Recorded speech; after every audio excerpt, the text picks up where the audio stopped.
The country, battered again and again by more than 2 years of conflict, now waits nervously, unsure what to expect or when. Allahu Akbar. This video was put up online by the Free Syrian Army, the biggest rebel force. They want decisive intervention against President Assad and say they plan a fresh offensive to coincide with any US strikes.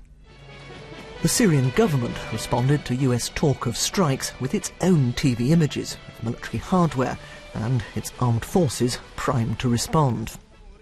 And one of the country's ministers insisting the Syrian army was ready, its finger on the trigger to face any challenge. Reaction too from Iran, making clear the complexity of any intervention here. A senior Iranian official visited Damascus and said his country opposed what he called any aggression against Syria.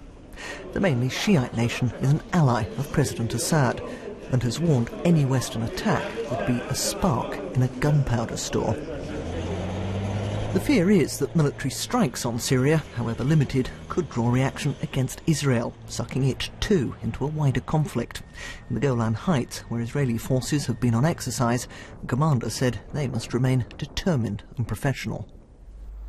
To Syria's north, in Turkey, a NATO ally, US cargo planes landed at a NATO airbase. And the Turkish Prime Minister made clear that his country was keen for decisive action by the US and other allies soon. It's time to stop the killings. It's time to take a step together with those who value human rights and who stand for the Declaration of International Human Rights. So what kind of military action is President Obama proposing?